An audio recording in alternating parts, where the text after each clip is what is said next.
За бүгдээрээ сайн байцгаана уу? Энэ 5 дахь өдрийн ихтгэл энэ 7 хоногийн 5 дахь өдрийн ихтгэл эхэлж байна. Манай өнөөдрийн 5 дахь өдрийн ихтгэл Азийн хөгжлийн банкны олон улсын зөвлөх доктор Алтан Бадрал маань ихтгэл тавина. Өнөөдрийн ихтгэлийн сэдэв таримлын хоолтонд фосфорын нөлөө, фосфор нь ургамлын физиологийн процесс зайлшгүй нөлөөтэй болох нэ гэсэн сэдвээр цуврал ихтгэлийн эхэлж явж байгаа. Түрүүчийн удаад азотын югаар сэдвээр ихтгэл тавьсан энэ цуврал ихтгэдүүд энэ аль хэдийн манай сайтн дээр тавигдсан байгаа. Та бүхэн тэгээд нөхөд үзээрэй. Өшөө цаашаа хамт олонтой хэлээрэй. За ингээд ихтгэлдээ Алтан Бадрал доктор гүрий да. За баярлалаа, бүгдээрэнд нь өнөөдрийн мэд хүргэе. За үндсэндээ бол ургамлын ургамлын шаардлагатай шинэ хичээлийн байцуудыг цогц хичээлээр одоо 4 хичээл орохоор би бэлдсэн байгаа. Тэгээ өнөөдрийнх нь сайн ганчингийн хэлдэг фосфорын талаар хичээл байгаа. Тэгээ өмнөх хичээлдэр хүмүүс ороогүй байгаа бол тийм за чи яагаад гүрхгүй байгаа л тий. Ороогүй орж иж амжаагүй юм байгаа гэж бодоод би өмнөх хичээлээс 2-3 слайд үргэлжлээд бэлтжлээ. Зарим хүмүүс ороогүй гэж магадгүй. Тийм учраас ер нь ургамал шаардлагатай шинэ хичээлийн байц гэж шум юу гэдгийг энэс одоо яагаад одоо зарим шинэ хичээлийн байцыг нь заашгүй шаардлагатай гэж талаар ангилсан талаар бас доош мэдээлэл өгье. За 17 он заашгүй шаардлагатай шинэ хичээлийн байцууд ургамалд байдаг. Одоо ургамалд хэрэглэгддэг. Яагаад заашгүй шаардлагатай вэ гэж нэрлсэн гэхээр нэгдүгээр ургамлын амьдралын мөчлөгийг дуусгахад заашгүй шаардлагатай. Өөр ямар нэгэн шинэ хичээлийн байцаар ордуулах боломжгүй. Ургамлын өсөлт нөхөн үржихэд шууд оролцож байдаг. Мөн ихэнх төрлийн ургамалд шаардлагач байдаг. Ийм 17 элементүүд байдаг. Тэгэхээр эд элементүүдийн тухай би болохоор энэ зураг бэлтгэл хичээлүүдэд орохоор бэлдсэн байгаа. За үүнээс гадна бас өөрөмс шаардлагатай ашигтай элементүүд гişвтер бас байдаг байна. За энэ 17 чухал шаардлагатай элементүүдийн дотор нь 3 ангилж үздэг хамгийн их хэмжээр хэрэглэгддэг боловч эрдэс бус шинэ хичээлүүд гэж энэ дотор ордог. Энд нь нүүрс төрөгч, ус төрөгч, хүчил төрөгч гээд одоо хий хэлбэрээр мөн усан хэлбэрээр байдаг ийм элементүүд одоо заашгүй орж идэг. Мэдээж энэ бол амьдралыг тэтгэгч үндсэн 3 элементүүд хүн болгон мэддэг ганц ургамалдч биш тийм ээ. Нүүрс ус гээд тав хүн баг энэ томьёолоос нь шууд харж байгаа. За макро шинэ хичээлийн байцууд гэж дараа нь байцууд байгаа. За энэ бол 6 төрлийн байцыг хэлдэг. Азот, фосфор, кальц, магний бүхргээд үүнээс гадна микро шинэ хичээлийн байцууд гэж үүдэг. Энэ микро гэдэг маань макро шиг их хэмжээгээр биш, маш өчүүхэн барах хэмжээгээр ургамалд шаарддаг боловч энэ микро элементүүд байхгүй тохиолдолд ургамлын ургалтын зогсоод өхөл төрөх тийм нөхцөл бүрдүүлдэг. Одоо шинэ одоо бүтээгдэхүүн чанар гэж одоо байдгүй ийм бодисууд байгаа. Тэгэхээр би хичээлдээ адилхоор энэ заашгүй шаардлагатай 17 элементийн тухай дурдж оруулахыг хичээсэн юм аа. За ингээд миний өнөөдрийн 2 дахь хичээл бол таримлын хоолтонд фосфорын нөлөө, фосфор нь ургамлын физиологийн процесс заашгүй шаардлагатай болно гэсэн энэ хичээл байгаа. За мэдээж фосфор гэхлээр ер нь бүгд өнгөрсөн хичээлд бол азотыг хэлсэн. Тэгээд фосфорыг яагаад заавал 2 дахь хичээлд болж оруулах шаардлагатай вэ гэхээр ерөөсөө фосфор нь яг азотын дараа ургамлын амьдралыг хязгаарлаж байдаг, ургалтыг хязгаарлаж байдаг 2 дахь их хэмжээр хэрэглэдэг бодис гэж үздэг. Тийм учраас фосфорыг бол азотын дараа хүн болгон ярьдаг. Ерөөсөө NPK гэдэг одоо бордон дээр хүртэл дандаа л азот, фосфор, калий гэсэн дараалал явдаг шүү дээ. За тэгэхээр одоо фосфорын хувьд дараах үндсэн одоо ач холбогдлын ургамлын ургалтанд төсөөлж байдаг. За хамгийн эхлээд үндэсний хөгжлийг өдөөдөг. Фосфор маань хөрсөнд маш бага хэмжээгээр одоо их хэмжээгээр агуулгадах боловч яг ургамалд ашиглагдах хэмжээ нь маш бага хэмжээтэй байдаг учраас ургамал энийг ашиглахын тулд цаанаасаа угаасаа үндэсний хөгжлөө зохицуулж байдаг. Энтэй холбоотой одоо фосфор нь заашгүй үндэсний хөгжлөд нөлөөлж байдаг. За үүнээс гадна зарим төрлийн ургамалд үндэсний хөгжил одоо үндсэн дэх бусад одоо эд хэрэгтэнд маш чухал нөлөөтэй ийм бодис байдаг. За иш мөчрийн бүх бат байдал шууд холбоотой. Яагаад гэвэл та бүхэн бүгдээрээ зөндөө сонсдог байсан баг. Ургамал эсийн хамтай. Эсийн хамных нь бүх байдлыг бүрдүүлж фосфолипид гэсэн фосфорт одоо нүүрс усын өрмөц нэгдэл байдаг. Энэ бол эсийн хамны бүх бат чанарыг шууд хариуцж байдаг. Тэгэхээр энэ дээр фосфо гэдэг үг байна гэдэг маань энэ фосфор бол энэ фосфолипидийн бүрэлдэхүүнд шууд орж идэг. Ерөөсөө зүүнтэй цааш холбоотой юм. За үүнээс гадна фосфор нь цэцэг үүсэх үр боловсрох хэрэгтэнтэй заашгүй холбоотой, цэцэг жимстэй холбоотой. Ер нь бол та бүхэн урд нь бас урмлын талаар сонирхож байсан болов фосфорыг ерөөсөө цэцэглэлт үед хамгийн их шаарч байдаг гэж их сонссон байна. Фосфор маань өөрөө маш их энергийг дамжуулж байдаг тусгай уургийн үндсэн нэгдэл. Тийм учраас үр боловсрох цэцэгдлэх гэдэг бол маш их энерги шаардж байдаг урмлын үед. Тийм учраас фосфор заашгүй шаардлагатай байна. За нэгэнт үр боловсроход заашгүй шаардлагатай байгаа учраас цаашдаа ургамал фосфорын хангамж сайн байх юм бол ургамлыг хугацаанд нь бас жигд боловсруулахад фосфор заашгүй нөрөөтэй. За эндээс харахад ургамлын барагдал ургамлын бүх хугацаанд фосфор маш их чухал үүрэг гүйцэтгэдэг. За яг ургамлын их үед яг фосфор үндэслэхэд чухал үүрэг гүйцэтгэдэг бөгөөд төгсгөл рүүгээ ялангуяа иш цэцэглэхээс хойш гүйц боловсрох хүртэл фосфорын хэрэгцээ нь үндсэн азот каль 2-оос илүү хэрэгцээтэй байдаг гэж угаасаа ургамлын физиологчид үзэж байдаг. За үүнээс гадна буурч ургамлын азот шингээх чадварыг нэмэгдүүлж өгдөг фосфор нь өөрөө фосфоргүйгээр энэ процесс маш удаан муу явагддаг. Өнгөрсөн хичээлдээр би азотын хичээлдээр буурч ургамлын азот шингээх чадварын тухай нэлээд дэлгэрэнгүй ярьсан байгаа. Тэгэхээр ялангуяа буурч ургамлын би хэлжсэн үндсэнд байдаг болцруу гэж байдаг тийм ээ. Энэ үндсний тэр болцооных нь хөгжилд фосфор маш чухал үүрэгтэй. Тэгээд дээр нь тэр болцоонд оршдог ризобактери гэдэг бактери байдаг. Энэ бактерийн өрсөлдөл хөгжилд хооллолтод фосфор шууд холбоотой. Учраас энэ бол яалчгүй буурч ургамал заашгүй шаардлагатай.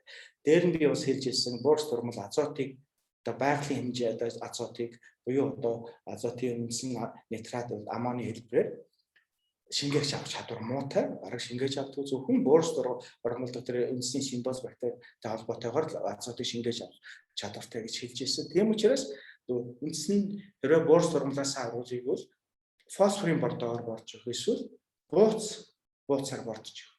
Би бас хэлжсэн бууцанд азотын агуулмж маш бага байдаг гэж. Тийм учраас бууцанд фосфорын агуулгач өндөртэй органик фосфор ихтэй байдаг учраас бууцаар бордож өгч энэ буурч ургамлын азот шингэх чадвар нэмэгдүүлдэг байна. За дараагийнх нь таримлын бүтээгдэхүүн чанарыг сайжруулна гэж хэлж байсан тийм ээ. Энэ бол угаасаа нүүрс ус эцсийн бүтээгдэхүүн бол бидний хэрэглэж байгаа юм бол баримгаас гарч байгаа сахароос, фруктоос ч юм уу тийм бүтээгдэхүүн чанар байж идэг. Сардуул эслэг гэдэг. Энэ бүхнийг нь мэдээж фосфор нэмэгдэх нь ойлгомжтой болчлоо. Миний үлдэхийг ярьсан зүйлтэй холбоотой байгаа тийм ээ. За үүнээс гадна бас нэг өргөн сонцлог нь ургамлын өвчин төсвөртэй байдлыг нэмэгдүүлдэг. За ургамлын системик өвчин төсвөртэй чадвар гэж байдаг. Тэр системик буюу хөндөж байдаг шиг тухайн амьтанд угаасаа санаасан байдаг. Энэ өрсөн tasварт байдлыг фосфор маш их хариуцж нэмэгдүүлж байдаг. Энэний системик өвчин төсвөртэй чадвартай холбоотой салицик ацид салицилийн хүчил гэж байдаг. Энэ хүчлийн үйл ажиллагаа хүчлийн ялгаралт тохиоллын системд өвчин ургамлын патогены халдвар хөрсөнд байх ч юм уу ургамлын биеийн дээр гарах тохиолдолд ерөөсөө фосфор бол энэ өвчин төсвөрч чанарын тохиолын системийг нэмэгдүүлэхэд маш чухал үүрэг гүйцэтгэдэг. За мэдээж ургамлын бүх хугацаанд ургамлын бүх хөгжлийг дэмжиж байдаг. Ийм өвөрмөц ашгүй шаардлагатай бодисын тухай би өнөөдөр жаахан дэлгэрэнгүй тавханд ярьж өгөх бэлтлээ.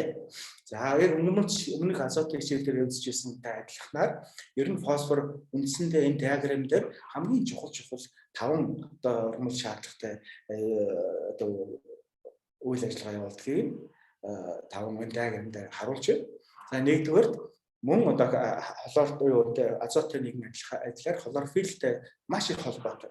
Яагаад гэвэл хлорофилийн ногоон мөглөг би даахны зурган дээр харуулсан байх тийм ээ. Тэр зүүн гартлын дээдлэлт байгаа тэр цагиргийн хэлбэртэй. Энэ мөглөгөнд байдаг фотосинтез явуулдаг. Энэ оруулж явахад фосфор заашгүй чухал үүрэг гүйцэтгэдэг, оролцдог. Яагаад вэ гэхээр энэ хлорофилийн фотосинтезийн процесс явагдах аппаратын диаграмыг би энэ доор үзүүлсэн байна. энэ диаграмд үндсэн одоо тэр фосфолипид гэдэг одоо түрүү би ярьжсэн фосфолипид C мембраны фосфолипидийг тааханд харуулсан байна. C мембран хлорофиллийн фосфолипидийг харуулсан байна. Тэгэхээр энэ хлорофиллийн мембран дээр таликод мембран гэж нэрлэдэг. Мембран дээр суусан 5 төрлийн уургийг таахын дээр харж байгаа. Энэ 5 төрлийн уургийн бүтцэнд нь фосфор орохоос гадна ерөөсөө энэ фотосинтезийн процессыг идэвхжүүлдэг үндсэн 2 энерги их үүсгэр байдаг. Энэ дээр та бүхэн жижигээр харагдаж байгаа. NADPH, ADP гэдэг үндсэн ADP, ATP гэдэг. Энэ энергийг одоо ялгаруулж өгдөг, ахуулж өгдөг үндсэн 2 химийн бодисыг одоо идэвхжүүлэхэд өөрөөсөө энэ үндсэн 2 химийн бодисын бас бүрэлдэхүүнд нь фосфор өөрөөсөө орж ирдэг. За энэ харуулсан диаграм бол жоохон одоо мэргэжлийн бус усууд харахад жоохон хэцүү. Яагаад гэхээр энэ 5 төрлийн уургийн бодис бол уран одоо фотосинтезийг явуулах энергийг ялгагдаад ордог ийм энзимүүд байгаа. Энэ таликод мембран дээр байрлсан энзимүүд байгаа. За энэ яадаг вэ гэхээр усан дах усыг бид нар мэднэ шүү дээ. H2O гэх тийм яатай. Энийн строкчин ионыг нь идэвхжүүлээд тэндээс нь электроныг одоо яг цахилгаан шиг гэж ойлгож байна. Гэрлийн цахилгаан шиг. Нарны гэрлээр идэвхжүүлээд фотосинтез 2 дугаар аппарат гэдэг хамгийн ихний дээр 100 гарч харуулж байгаа нөгөө аппарат. Тэр 2 дугаар аппарат нь гэрлийг хүлээж авснараа усыг задлаад уснаас энергийг электроныг одоо ялгаад гэсэн үг. Энергийг ялгаж аваад тэгээд дамжуулаад хамгийн сүүлийн фотосинтез нэг тэгээд ATP синтез гэдэг наач бас өөр хамгийн сүүлд зурсан шар мөртөө өөр байна. Энд дамжуулж өгөх ийм чухал үүрэгтэй ийм үндсэн фотосинтезийн үндсэн одоо үйл ажиллагааны диаграм дээр харуулсан байна. Тэгэхээр диаграмд харуулсан тэр сүүлчийн 2 буюу тэр фотосинтез 1 гэдэг ногоон аппарат байгаа. Одоо ATP синтез гэдэг 2 дахь тэр шар аппарат байгаа. Энэ аппаратаар дамжаад энерги мань цаашаа хувирахтаа нөгөө энергийг агуулсан NADPH болгоод энерги ихтэй бодис болгоо хөргөчлаа гэсэн. Reduced гэж ярьдаг ангижруулснаа. Ангижруулж явсан. Яг үүнтэй адилхан тэр ATP синтез нь энерги багтаа ATP гэдэг энерги ихтэй бодис фосфорыг нэмж өгөөд одоо 3 фосфортой юм энерги ихтэй ийм 2 бодис болгож хувирах өгдөхөд энэ фосфор заашгүй шаардлагатай байдаг. За ингээд зургийн тэр зүүн баруун гартлын дээдлийн диаграмыг тавхан харж байна. Энэ дээр фосфор нь эсийн төвшөнд уургийг идэвхжүүлэх, энерги дамжуулах, тохиолох, нүүрс төрөгчийн солилцоог зохицуулдаг ийм чухал үүрэгтэйгээр би нэг цагирган диаграм бас харуулсан байгаа. Энийг Кальвины цикл гэж нэрлэдэг. Энэ Кальвины цикл нь ургамалд байдаг. Одоо хүнд байхгүй. Хүнд бол Кребсийн цикл гэдэг таавхан биологчд бол бас мэдж байгаа их төстэй цикл байдаг. Энэ цикл маань бидний нэг хүүхд байхаас мэддэг фотосинтезийн химийн урвалжийг явуулдаг цикл нь энэ юм байна. Үндсэндээ яг тэр хлорофилл нь бол биш, харин энэ Кальвин цикл дээр цааштайгаа яаж энэ урвалжийг явуулдаг гэдгийг одоо хлорофилл дээр явуулдаг шигсэн яг фотосинтезийн аппаратаас тусдаа явдаг энэ циклийг даахын бас харуулж байгаа. Энэ цикл нь яадаг вэ гэхээр даахын товчхон тайлбарлая. 3 нүүрс хүчлийн хин молекул CO2-ийн молекул ороод сахар буюу sugar гэж бичсэн мэт тийм болгож хувиргадаг. Ийм л үндсэн одоо бодис юм байна. Ургамлын амьсгалт гэж нэрлэдэг. Ургамлын амьсгалтын үндсэн энэ циклийг Кальвин цикл гэж нэрлэдэг. Энэ амьсгалын идэвхжүүлэхэд нөгөө түрүүнийг фотосинтезээс ялгарсан NADPH мөн ATP чинь энд оролцоо авчиж байгаа. За хэдэн ATP орж болоо 6 ATP оролцож мөн 6 NADPH оролцож байж сахарыг бий болгодог байна ш. Тэгэхээр энэ Кальвин цикл гэдэг бол амьд организмын ялангуяа амьдтын хүний амьдралыг тэтгэгч цикл. Тэгэхээр ийм чухал цикл байна. Энэ циклгүйгээр хүн өнөөдөр хооллож амьдрч чадахгүй болох нь шүү дээ. Тэгэхээр энэ бол амьдралыг тэтгэгч циклч гэж нэрлэдэг. Ийм чухал циклийн үйл ажиллагаанд фосфор оролцдог байна. За тэгээд зургийнхаа хэдүүлээ зүүн гартлын доотлын зурган дээр харъя тийм ээ. Энэ фосфор нь яг нэг азотын нэгэн адилаар ДНХ, РНХ-гийн амин чухал хэсэг, тэгээд генетикийн санхүүгийн хэсэг гэж би энэ дээр бичсэн байна. Яагаад вэ гэхлээр та бүхэн одоо энэ дээр ДНХ буюу одоо бидний амьд организмын генийн одоо агуулгах гений тэр нууц кодыг агуулдаг үндсэн нуклеин хүчлийн зураг харж байгаа хамгийн ДНХ-гээ үүний хажууд бас РНХ гэдэг арай нэг өөр нуклеин хүчлийн зургийг харж байна. Нэг нь ийм давхарлагдсан хосолмол одоо хелика гэж нэрдэг мушка байдаг бол аранхэ дан мушкаг тааван харж байгаа. Тэгэхээр энэ ДНХ-ийнх нь өөрийнх нь одоо үндсэн бүтцэнд орохоос гадна энэ дээр энэ одоо нуруу гэж нэрлэдэг одоо англиар үзвэл тийм ээ энэ backbone гэж нэрлэдэг тийм ээ энэ backbone болсон миний одоо маус харагч байгаа юм би бол мэдэхгүй тийм ээ backbone болсон хар бараанаар гэсэн тууз харагдаж байгаа. Энэ тууз чинь өөрөө фосфорын хэлхээ юм. Фосфодиэстер холбоо гэж нэрлэдэг. Давхар диэстер фосфорын холбоо гэсэн. Энэ холбоог бүрдүүлэхэд нөө фосфор чинь гол үүрэг гүйцэтгэж идэг. Энэ холбоогоор ДНХ чинь гурван одоо хэлбэр dimension гэж ярьдаг тийм ээ.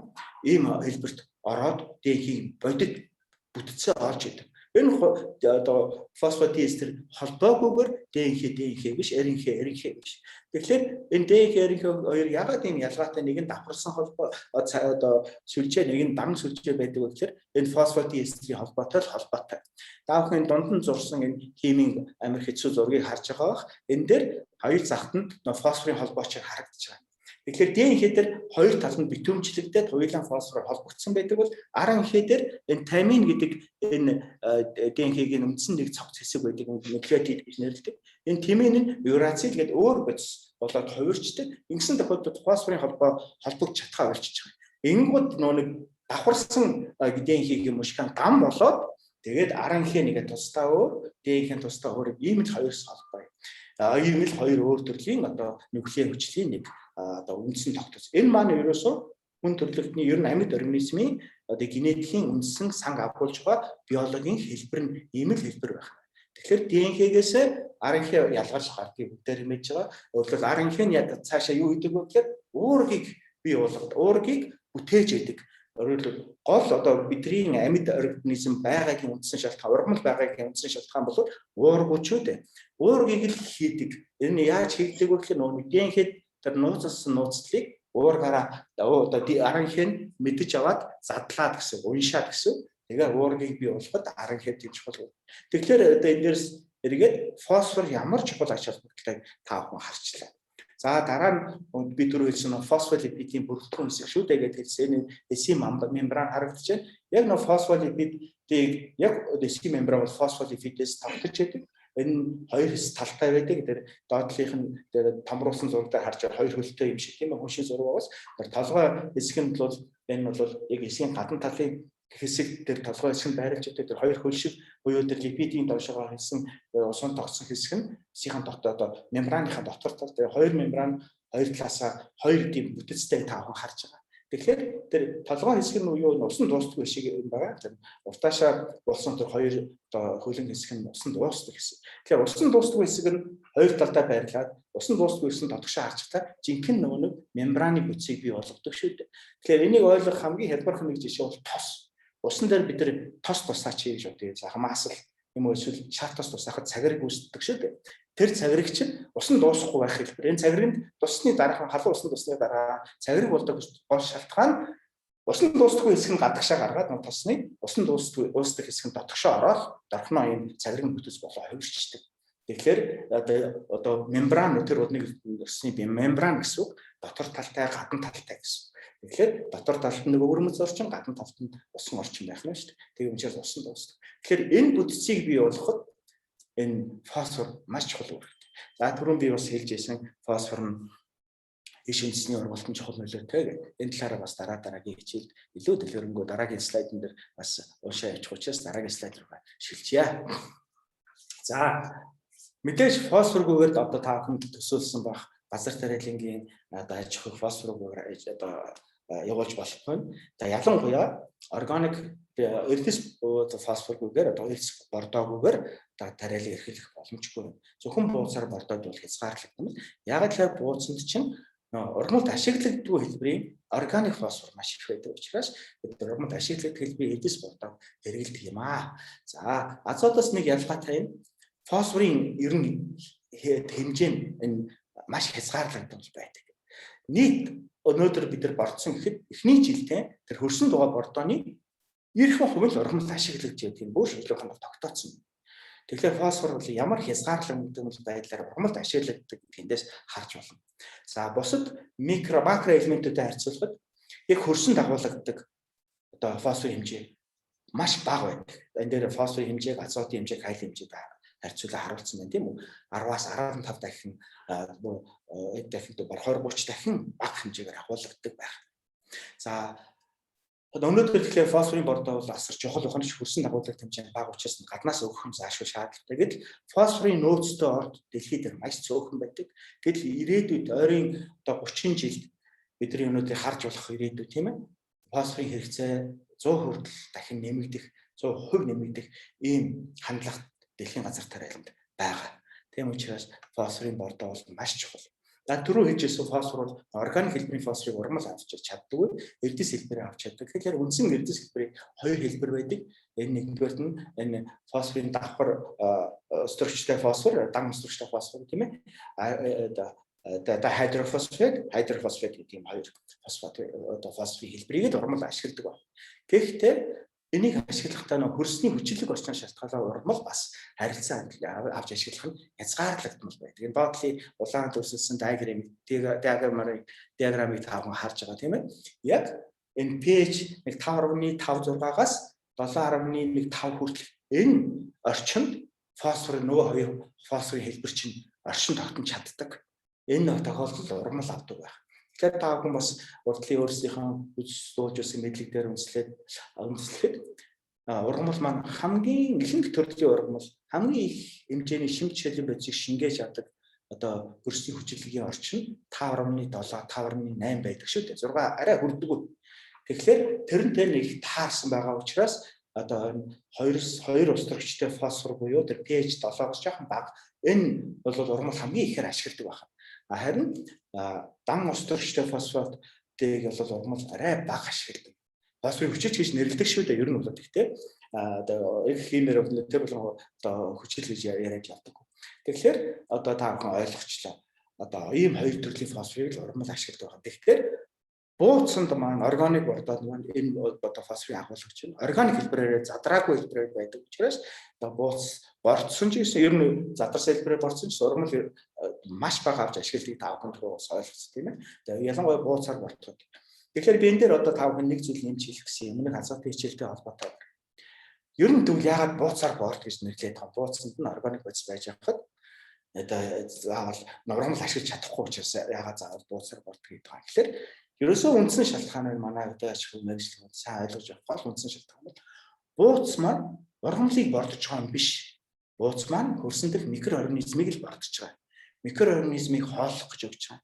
Хөрсний микрофлора эдийснээ баяжаад маш их одоо ад жаргалтай маш их хэмжээний органик бодисыг гаднаас хийж өгнө. Тэдий чинээ ургамалдаа сайн нөлөө үзүүлдэг. Ургамалд хэрэгтэй шинжилгээ бодисыг органик бодисуудын одоо микроорганизмууд маань задлаад ургамлыг очин сайхан ургуулдаг байна шүү дээ. Тэгэхээр одоо бидний нэг цогц ойлголтоос бууцаар борж ургамлаа бордож байгаа юм биш. Бууц өгч байна гэдэг маань хөрснийхээ бичил тэжээлт орчны бичил организмаа хооллож байна л гэж ойлгоход даавхан эндээс одоо ахиж одоо мартахгүй бар тийм ээ. Ямар ач холбогдолтой бууцсан борд ач холбогдолтой гэдгийг харна. Гэхдээ эрдэс бордоогүйгээр газар тариалыг хөдөлж явж чадахгүй нэ гэдгийг сая азот фосфор хичээлээс та бүхэн бас ойлгосон байхаа.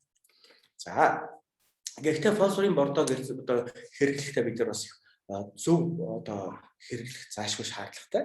Яагаад гэвэл хөрсөн дэх фосфор бол маш доктортой оршдог. Доктортой гэдэг маань докторгүй гэвэл одоо хувирах эсвэл ургамал ашиглах хэлбэр сайтай гэсэн үг. Доктортой байна гэдэг нь хөрсөн фосфор яагаад хөрсөнд фосфор бага байгаад ургамал ашиглаж чаддгүй гэвэл фосфор маань өөрөө хасах цэнэгтэй гэдгийг та бүхэн мэдж байгаа тийм сая одоо үздсэн эрдэс ургамал ашиглах хэлбэр нь хөрсөнд маш их одоо металлууд гэдэг бүгд нэмэх цэнэгтэй шүү дээ. Металлтай очиод нэгдчихдэг. Тийм учраас ургамал ашиглаж тэр болгон чаддгүй байна. За нийт органик хөрсний органик бас агуулдаг фосфорын хэмжээний 25-аас 50% одоо фосфорыг агуулж байт юм байна. За одоо түрүүн дээр би ахаад бас нэмж хэлэхэд фосфорын бордоо хэрэглэсэн ч ургамал өөрөө байнга фосфор өсөж байдаг гэж тийм ээ. Тийм учраас фосфорын бордоо маш их өгөх хэрэгтэй. Гэхдээ хэмжээнээс нь бас хэтрүүлж болохгүй. Хэмжээнээс нь хэтрүүлэх юм бол байгаль орчинд бас сөрөг нөлөө бас эерэг нөлөөж үзүүлэх магадлалтай.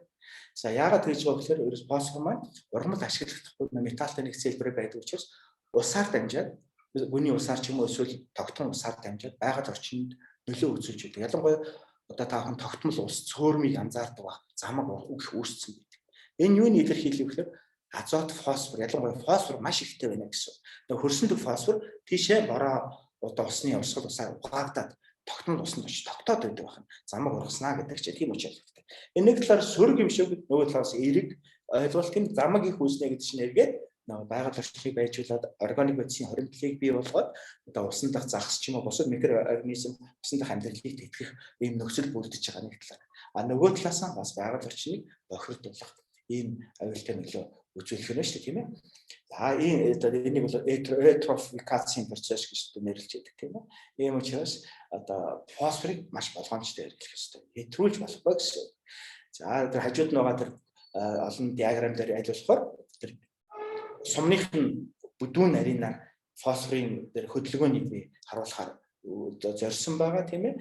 Мэдээж хамт одоо хэдүүлээ гарцуудыг эхлээ харчих. Гарц эхлээ хөрсний эрдэс бодисоор одоо болж хөрсөөсөө гарч идэг эрдэс бодистой одоо холбогдоод за мөн ургацаар алдагдчихэдэг. За мөн бичил биетэн хортон шавж бас фосфорыг одоо бууруулж байдаг бахан. Харин нөхөн за хөрсний элегдэл усны урсаар маш бага хэмжээгээр гардаг бахан тийм ээ. За тэгээд химийн бортоогоор урмлын бууц, урмлын үлдэгдлээр хөрсний одоо органик бодисын хэмжээгээр ч юм уу эсвэл бусад нөхцлөөр хөрсөнд фосфорын хөдөлгөөн энэ бүхнээр зохицуулж байдаг байна. За дөрөв би хэлжсэн үндэсний холбоотой энэ дараа дэлгэрэнгүй яригээд фосфор ягаан үндэсэнд их хач холбогдолтой байдаг гэдэг энэ диаграм дээр одоо үзүүлэх гэсэн энэ судалгааны бүтээлтэй холбоотой одоо эрдэмчлэгээр ажилтай холбоотой. За та бүхэн хоёр зургийг энэ дээр харж байгаа. Дээдлийнхэн зурган дээр одоо та нарыг онцолж харах зүйл бол өнгө байгаа. Арай цайвар нохонгтой. Доотлынхын зурганд арай хар нохонгтой байгаа. Хоёр дахь нэг ажиглах юм. Дээдлийн зургийн үндэс нь сахлаг биш. Үндэсний одоо өссөн цэрш гэж нэрлэдэг тийм ээ. Тийм сахлаг биш байгаа. Харин доотлын зурган дээр илүү их сахлаг үндэс харж байна. Тэгэхээр энэ хоёр ялгааг ихний ярихад анзаарч байгаа. Тэгэхээр урмал одоо фосфор хязгаарлагдмал байдаг тэр чанар нь урмлын өөрийнх нь фосфорын өсвөлнгийн хариу урвал гэдэг тийм өвөрмөс механизмыг бий болгоцсон байна. Энэ бол урмалт байдаг маш өвөрмөс механизм. Угаасаа нэг фосфор маш их хэрэгтэй бие организмд тэгсэн мөртлөө хөрсөнд фосфор нь хэдийгээр байдаг ч урмал авч ашиглаж чадах хэлбэр маш бага байдаг учраас урмал байнга өлсөж байдаг гэж би ярьж байна. Тэгэхээр энийг зохицуулдаг тэр механизм нь өнөөдөр генетикийн төвшөнд, молекул генетикийн төвшөнд маш ихээр судлагдсан, цааш илүү судлагдсан, наривчлан судалж байгаа. Ялангуяа ми төгсөн Пүрдүүгийн сургуулийн иргэний сурч ирсэн одоо лабораторид яг энэ чиглэлээр маш том судалгаа хийдэг. Дэлхийн одоо толгойлох эрдэмтэд дээр лабораторид ажиллаж байдаг. Яг энэ фосфорын хоолтой би ч гэсэн маш олон туршилт дээр тавьж ирсэн судалгаа хийж байгаа. Тэгэхээр энэ өвөрмөс механизмын онцлог нь юу вэ гэхээр урмал өөрөө угаасаа хэвийн ургаж явахдаа өөрөө нэг өвчин хортноос өөрийгөө хамгаалж өгдөг тийм хамгаалтын өвөрмөс иммун одоо системтэй гэж нэрлэж байсан. Энэ иммун системийн фосфорын өсвөлгийн хариу урвалтай маш нэгт холбоотой байж байгаа. За хөрсөнд фосфор ядуураад ирэхлээр, дутаад ирэхлээр энэ иммун систем нь одоо идэвхжээд харин яадаг вэ гэхээр өөрөөсөө фосфатаз гэдэг энзимийг ялгаруулдаг. Энэ юу гэхээр хөрсөнд задлах байгаа одоо ашиглаж чадахгүй байгаа фосфодыг задлах. За ингэснээр яадаг вэ хөрсний эргэн тойрны бактеридыг бас идэвхжүүлээд өгдөг. Ингэснээр тэр бактери идэвхжээд энэ бүхтэй хариу уруулж урмал юу үзүүлдэг гэхээр маш олон төрлийн өсөн цэцэрлэг буюу тэр сахлаг үндсийг бий болгож идэг. Үндс нь ургалтанд богиносч ирдэг. Тэгээ сахлаг болоод маш их сахлаг. Одоо фосфор ядуу нөхцөл гэсэн үг шүү. За энийг ургамалд судалснараа хоёр үндсэн фосфорын хоолтын систем ургамалд байдсан байна гэж одоо эрдэмтэд тогтоосон. Нэг нь ургамал дахь фосфорыг одоо бага affinity гэж үг байдаг. Юу гэсэн үг вэ? Бага дурлах систем. Фосфорт бага дурлах систем гэж байдаг. За нөгөөх нь high affinity систем буюу фосфорт их дурлах систем гэж байдаг. За яагаад ийм хоёр систем бий болов гэхээр эхний дээдлийн зурган дээр ургамлын фосфор бага дурлах систем мэдвэтэй байдаг. Энэ юу гэхээр фосфор хөрсөнд хангалттай тохиолдолд хангалттай хэмжээний фосфорыг авч чаддаг ийм систем буюу энэ системд яадаг вэ гэхээр фосфорыг дамжуулах би урд нь бас ярьсан дээр ургамалд шимжлэлийн базыг дамжуулах уурга энзимүүд эсийн мембрандаас суудсан байдаг. Тэр мембранаар дээр байдаг зөвхөн тэр одоо их хэмжээний фосфорыг авч идэг, фосфорыг оруулж идэг тэр хаалгууд нь ажиллаж идэг гэсэн. Тэр мембран дээр байдаг тэр дамжуулагч уурга. Харин тэр доотлогын системд нь тэр фосфор бактор маш хай буюу маш их дурсамжтай тэр одоо бодис одоо маш их татагддаг тэр бодис тэр нөхцөлд тусгай өөр мембран дээрх өөр одоо дамжуулах уургууд байдаг. Зөвхөн high affinity phosphate uptake mechanism гэж байдаг. Тэгэхээр тэр ургамал тэр хөрсний фосфор багасах тусам тэр нь илүү сэргээд ажиллаждаг. Тэгжээж ургамалд байдаг хөрсөнд байдаг өчүүхэн бага хэмжээний фосфорыг шингээх чадвар нь ургамал өөрөө нуг цаанаасаа зохицуулдаг бий болсон байдаг. Тэгэхээр энэ механизмын талаар тавхад тэгж одоо бас зааш өгөх шаардлагатай фосфортой одоо энгийн нөхцөлд өөрний механизм ургамалд ашиглаж байдаг байх нь фосфор ядуу маш багатай нөхцөлд өөр механизм ургамалд байдаг байна гэдгийг та бүхэн бас ойлгож явах зүгээр баха. За үүнээс гадна фосфорын ашиглал нөгөө азот одоо калиероос илүү нэг чухал зүйл бол температурын нөлөө байдаг азотч байдаг. Тэгэхээр фосфорын хувьд та бүхэн хичээл орж байгаа учраас энийг бас судалгааны битгэлийг харуулж байгаа. За та бүхэн хөрсийн температурыг харж байгаа зурган дээр 21-с 30 градус одоо ургамлын өөр үе шатууд нь одоо ургамлын навч болон ишинд агуулгадах үндсэнд агуулгадах за дөрөвдүгээр доотлын зурган дээр нь ургамлын бүтэн ургамал байгуулагдах фосфорын хэмжээг тодорхойлсон байна. Тэгэхээр температурын ялгаанаас болоод ялангуяа та бүхэн харж байгаа 21-с 27 градус хөрсийн температур өссөн тохиолдолд фосфорын саянд хэлсэн дөрвөн хэрэгтэнд агуулгадах хэмжээ огцом нэмэгдсэн байна. Харин хэд өндөр температурыг 30 градус буурсан. Тэгэхээр фосфорын ургамалд ашиглагдах хэлбэр нь хөрсний температуртай шууд холбоотой эндээс харагдаж байна. За юу гэж хэлэх гээд байгаа гэхээр бид нар фосфорыг одоо дариалал эхлэх өмнө магадгүй барддаг. Гэхдээ эхний тэр дариалал эхлэх үед фосфор төдийлөн ургамал өөрөө авч чаддаггүй. Ургамлын бид түрүүсэн өсөлт хөгжлийн дундаас хойш шатанд фосфор маш их хэрэгцээтэй. Тийм учраас фосфорыг бол маш их идэвхтэйгээр шингээж авч байдаг гэдэг нь бас энэ зөрөгтэй холбоотой байна. За дараагийнхаа хэсэг шилжиж. За тэгвэл фосфорын бордоо заашгүй хэрэгтэй юм байна газар тариаланд. За дараах 6 төрлийн фосфорын бордоо хамгийн өргөн одоо зах зээлд байдаг.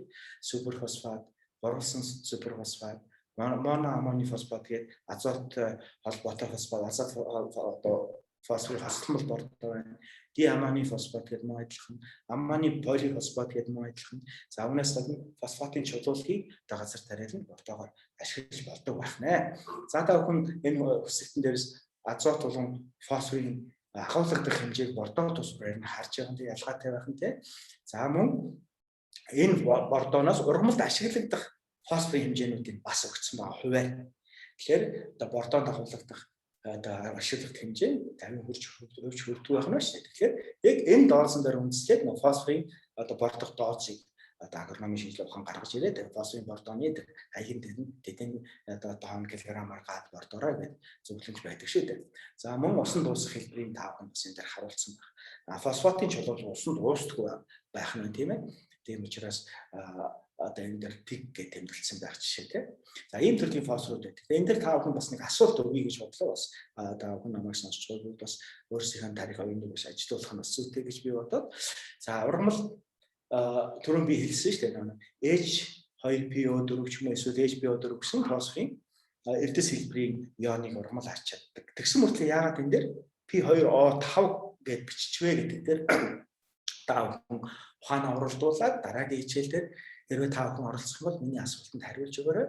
Хариулж чадахгүй тохиолдол магадгүй хичээлийн дараа ч хэдүүлээ хөгжлийн талаар жах ярилцж бас болох юм аа. За дараагийн хэсэг рүү оръё. За сая одоо эрдэс бордооны талаар ярьсан бол одоо органик бордооны талаар бас хүсэлт бэлтгэлээ. За энэ дээр 5 төрлийн органик бордоо байна тийм ээ. Байрын маллагаанаас гарсан бууз. Энэ бол яг эрдсэн цэнхэрийн аж ахуйс гарсан бууз гэсэн. За буусаар бэлтгэсэн компост гэдэг манай газар дээр л бас бууцыг овоолж гоо бэлтгэдэг шүү дээ тийм ээ. Мөн яг сүний фермийн үнэнээс гарсан бууз, шууны сангаснаас гарсан ялгарсан ялгуудас гахаан ялгац гэсэн 5 төрлийн органик бордоог газар дээр л фосфор болгож хэрэгж болох нэ. За энд агуулгаж байгаа фосфорын хэмжээг та бүхэн ялгаатайгаар харж байгаа. Одоо органик фосфорын хэмжээ мөн органик биш хэлбэрийг та харж байна. Тэгэхээр дөрөвний хичээл азот маш бага байсан тийм ээ. Бууцсан фосфор эсрэгээрээ ийм их азот бол 10 ч хүрэхгүй байдаг шүү дээ. Тэгэхээр фосфорын бууцсан дахах боломж ялангуяа органик биш хэлбэр нь давмгай маш их байхыг та бүхэндээс харж байна. Ингэхээр бууцсаар бордно гэдэг маань азотоор ургамлаа бордож байгаа биш. Харин ургамлаа бууцсаар одоо фосфороор бордож байгаа гэсэн ойлголт нь илүү төлхөө байх нь байна гэдгийг сайн ойлгож аваарай. За энэ судалгааны бас үр дүн хатаа авахын тулд сонирхолтой байх гэж надад оруулчлаа.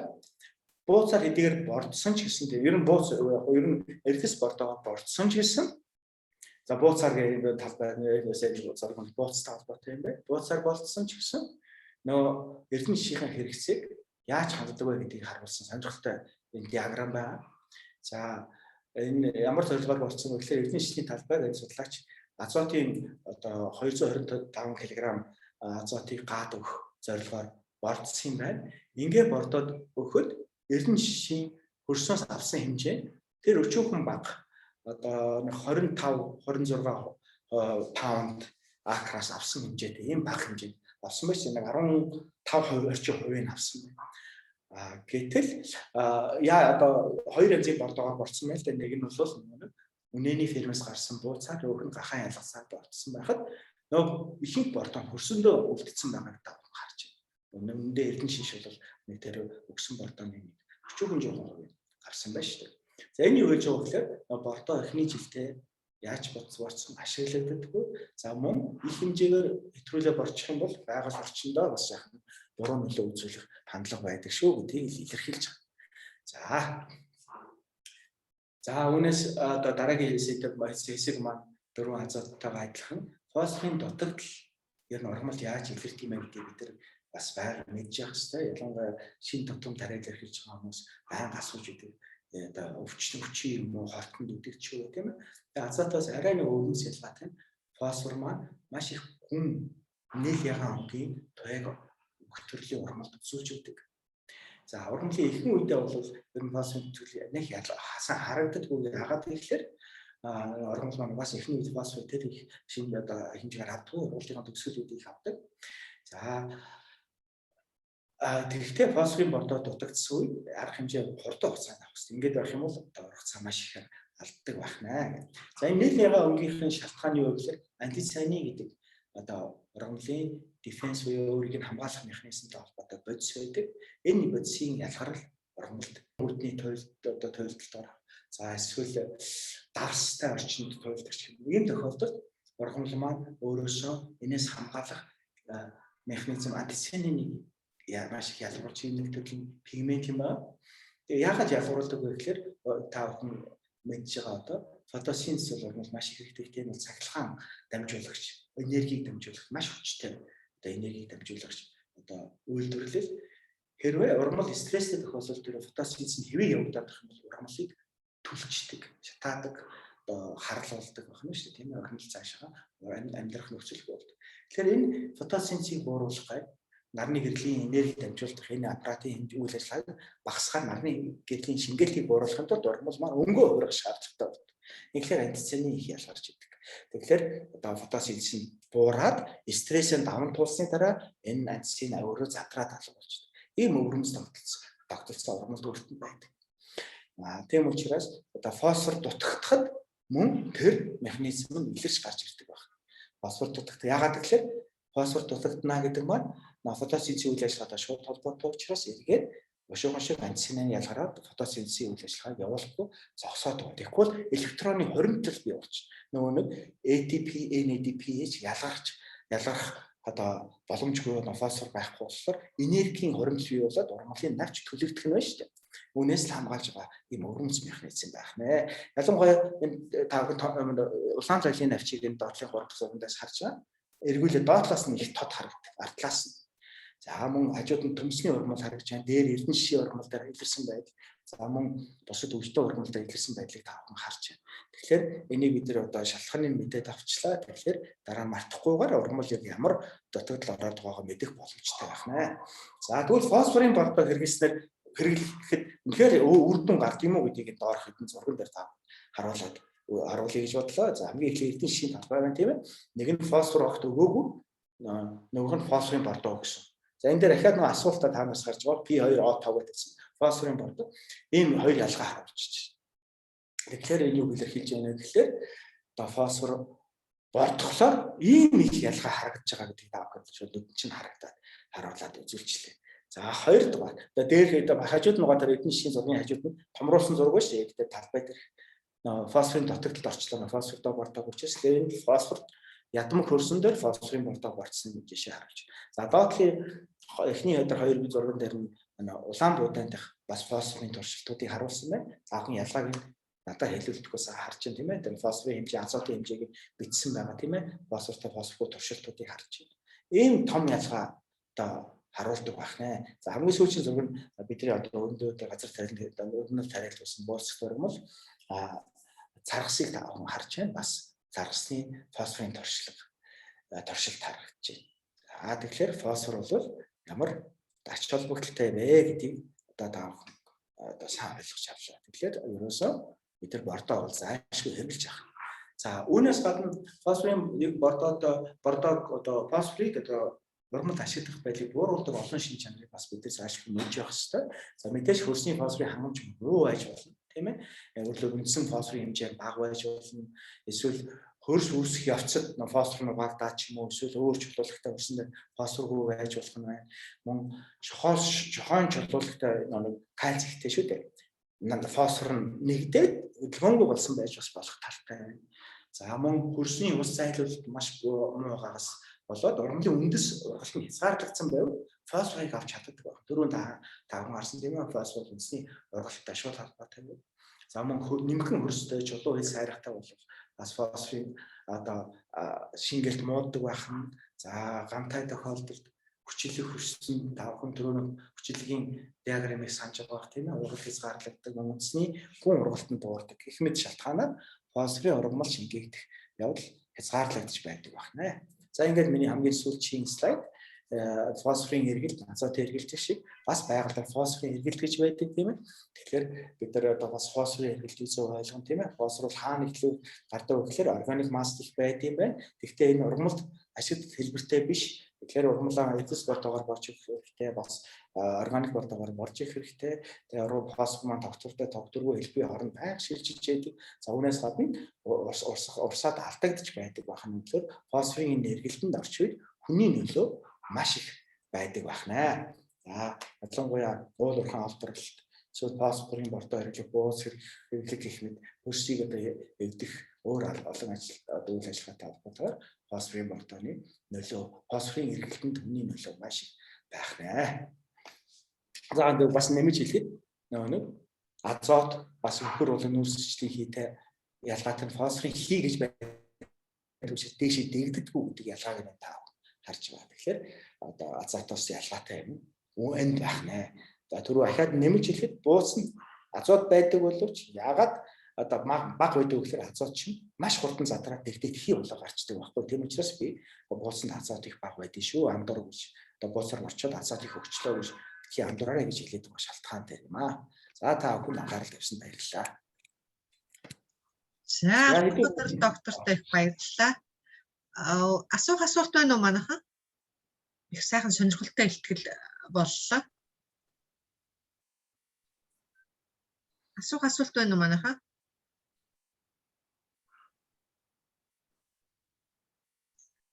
Асуухааргүй тодорхой ярьчлаа шүү дээ. За баярлалаа. Тэгтээ нэг итгэл багш шиг одоо мэдлэг ихтэй хүнд бас лив их одоо гарч иж магадгүй. Тийм учраас асуух юм байхгүй бас магадгүй. Гэхдээ одоо маш олон мэдлэгийн одоо мэдээлэл төвшил хүмүүс одоо хүн лекцэнд маань орж байгаа гэж би хэлсэн. Тийм учраас хүмүүст бол бас маш их асуулт бас гарч ирэх байхаа гэж би бас бодоод байна. Тэгвэл харамсалтай маш зөөхөн арга хүрхгүй хүн бас өнөөдрийн лекцэнд орж ирсэн юм дээ. Тэгвэл яг бэлтгэл маань бичигдээ тавигдах учраас болох байхаа.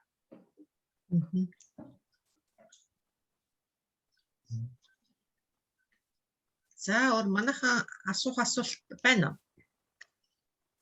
Биднес ч нөгөө калий фосфор бол нөгөө ургамлын төсвөлтийг сайжруулах, ургамлын цэцгэлтийг юу яа нэтргээл ерөнхий ойлголттой байдаг. Тэгэхээр энэ дээр бол нөгөө Венет юуных нь үүднээс их нарийн сайхан тайлбарлаа. Тий их баярлалаа. Гоё сонирхолтой лекц байлаа.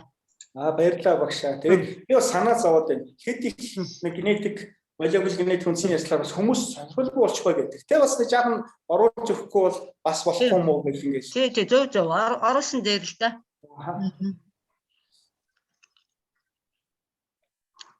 Хүмүүс ч нөгөө ногоо мас их гарахаар бас нөгөө юу гэдгийг ургац их аванч гэдэг юм уу тийм ээ. Тиймэрхүү бас ойлголт байгаад ах шиг санагддаг. Ер нь калий фосфор бол их чухал гэдэг энэгээр бас их тодорхой харагдаж байна л да. Тэгээ ер нь бол ингийн хүмүүс ч гэсэн бас ийм учиртай юм байна гэд дараа нь энэ бичлэгийг үзэхэд бол сайхан ойлгох юм байна. Баярлалаа, гоё лекц. За баярлалаа. Би бас өөрөө нөгөө мэдл хүмүүст хичээл зааж явж байгаараа бас их өөрийнхөө мэдлэгийг улмаа бэхжүүл баяжуулж байна. Их ихтгэл бэлтгэхтэй их урамтай бэлтэж байна. Урд нь би бас тэгж боддог за цаг авчих байх та гэж бодоодсон. Гэтэл яг ихтгэл бэлдээд орохлоор ерөөсөө тэгж бодогдох байна. Маш их надад бас өвд маш их сонирхолтой байна.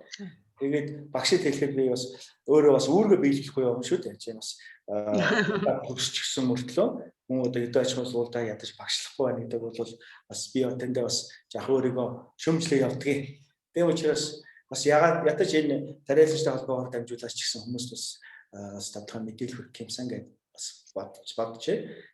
Ганаад бас их баярлалаа. Энэ холбоог байгуулад бас ийм хичээл одоо заах тийм нөхцөлийг бүрдүүлсэн хүмүүсд ялч одоо баярлж байгаа сэтгэлээ бас илэрхийлэх хэрэгтэй байна. Тэгээд би бас бодож ин л та одоо ингээд яг тариалтын үеэр улсуудын тариаламжт маань юм сонсдог үеэрээ ингээд юу яачлаа Алтанбаатар докторийн цаг завыг харж агаад бас хуваар тавьчлаа. Ер нь 10 сар 11 сар гээд одоо бүгдээрээ тариаламжид нөгөө ургац мөргцаа хурааж аваад сайхан юм хүм сонсоод ингээд мэдлэгээ ахиулаад тэгдэг үед нь би бас дахиад лекц бэлдээд ингээд сурал лекцүүд тавиасаа гэж би бас хүсэж байна л та. Тий. Цаг зав. Надад бол тий татгалзах үнэхээр шалтгаан алга. Ер нь бол ургац хураасны дараа нөгөө тарилтаас өмнө хоёр хугацаанд тариаламжт нэлээд юм хам сонсох завтай болдго юм уу гэж ойлгоод байгаа. Ер нь ч тийм байдгийн тий. Тэр үеэр биднээс бас юугаа үргэлжлүүлээд явуулах юм чинь өөр сэдвүүдээр юу яах боломж гарна л да. Манай энэ ихтгэл сургалтууд бол ongoing ерөөсө тасралтгүй тийм одоо явуулъя гэсэн тийм бодолтой байгаа. Ер нь эхний 3 сард эхлээд тариаламжтаас бол маш их талархал зүвтэй юм гэж яасан. Урд нь нөгөө тариаламжтын зөвлөгөөн хурал гээл тэрэндээ очихдоо бүгдээрээ юм сонсож авч бие биенээсээ тэр коммент идэр авдаг байсан бол одоо энэгээр чинь ингээ орж ирэхээр бүгдээрээ нөгөө тал бүр баян үйлгийн юуны халах гол гээл бүр талаас орж ирж байгаа юм чинь гэрээсээ сууж байгаа. Тий мэдээлэл авчин асуух юм асуучин. Тэгээ заавал бидээр дамжаад авахгүй шууд нөгөө илтгэгч нар өөртөө утсаа тавиад имэйлээ тавьчихаар зарим нь шууд хандчихдаг юм байлээ. Тэгээ өөртөө зөвлөгөө аваад. Тий. За манайхан өөр асуулт байна уу? Асуулт байхгүй бол Алтанбаатар доктор их 5 дахь өдөр ихтгэл нь байж байгаа. Одоо 2 ихтгэл дутуу байж байгаа. Тэгээд тэр үе дээр нь ихтгэл тавьсан ихтгэл. 2 дахь өдөр ямар юм байна? 2 дахь өдөр донд урмж хамгаалалтын хүрээлэнгийн донд баа. Тий дондоо гэсэн хүн байсан тий. Тэгээ Алтанбаатарлынх юм байна. За өөр асуух зүйл байхгүй бол ингээд өнөөдрийн ихтгэлээ өндөрлөх үү? За тэгээд баярлалаа. Бүгдний оролцсон хүмүүстээ бас баярлалаа. За сайхан ихтгэл сонирхолтой ихтгэл тавьсан Алтанбаатар доктортой дахин талархъя. Өнөөдөр манай ихтгэл Азийн хөгжлийн банкны олон улсын зөвлөх доктор Алтанбаатар ихтгэл тавилаа. Ингээд цуврал ихтгэлүүд тавьж байгаа бөгөөд одоо их 5 дахь өдөр болгон энэ сарын 5 дахь өдөр болгонд зав чөлөөг нь харж агаад ихтгэлүүдэд тавьсан байгаа. Тэгээд дараагийн 5 дахь өдөр уулзъя. За энэ баярлалаа. 7 хоног сайхан өнгөрөөгөө. За баярлалаа. Баярлалаа.